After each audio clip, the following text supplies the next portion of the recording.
I'm Roberta, welcome to my kitchen. We couldn't very well talk about Caribbean food if we didn't talk about rice and peas.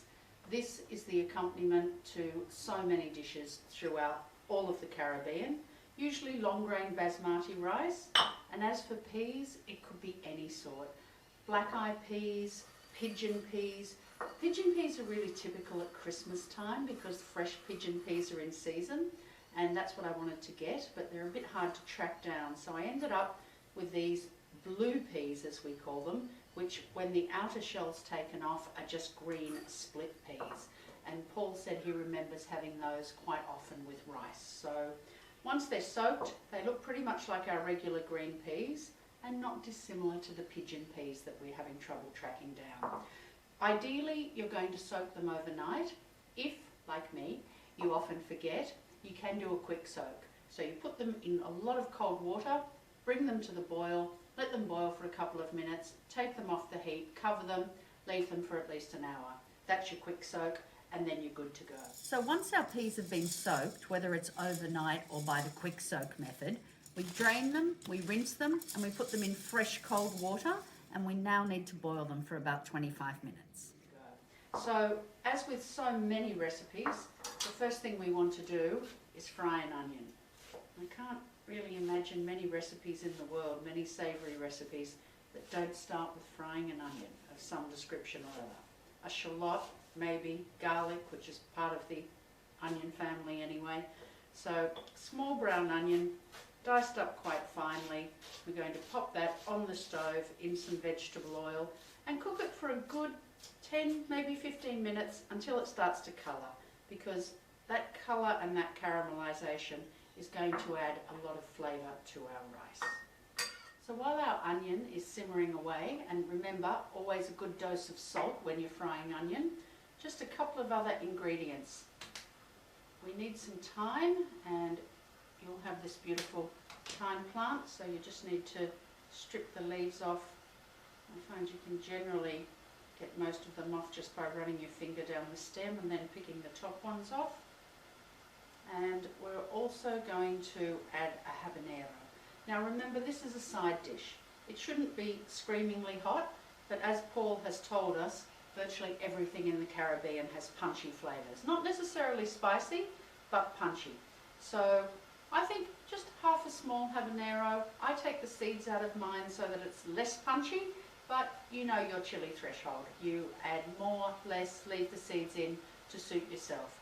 Now the only other thing we need to prepare is a couple of green onions, and these are going to go in at the very end just for a bit of colour. So finely sliced, and we'll just pop them aside until we're ready to plate up our rice.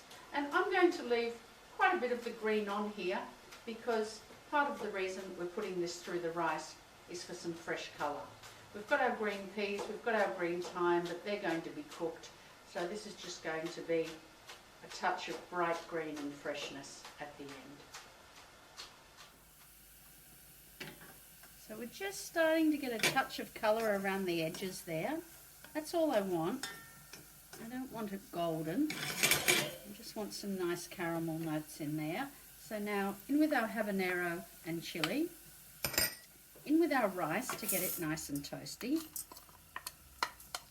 And just give that a minute or so until all of that rice is nicely coated in the oil and hot.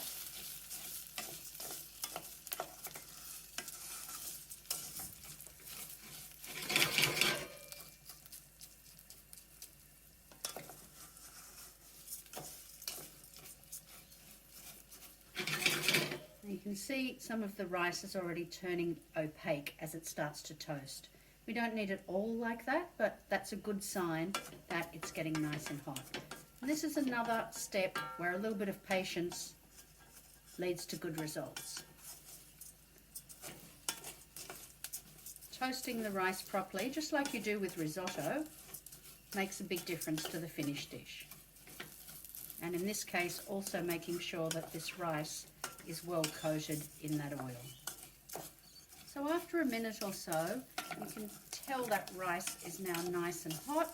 You can smell the thyme, you can smell the habanero. Let's go in with our coconut milk first. Now remember, if you're making a pina colada, you can always save a tablespoon or so of the coconut milk and just replace it with water. In with our water. I'm going to turn that up high because we want it to come to the boil. Let's stir that in first, because once the peas go in, I don't want to stir it too much because I don't want to break them up. So in with our peas, give it a good stir around. We'll just bring that to the boil. So that's just coming to the boil now. We'll just give it one more stir to make sure nothing's stuck to the bottom, and then turn that heat right down, cover it, and set it aside. So one of the things I love about this dish is after 20 minutes, we turn the heat off and we just leave it sit. And it can sit for an hour before we serve it. So here it is. We've got our peas, our beautiful basmati rice, little tiny flecks of habanero, and you can see it's lovely and creamy from that coconut milk as well. Some mixed through, and I'm just going to save some of those green onions to go on the top as well.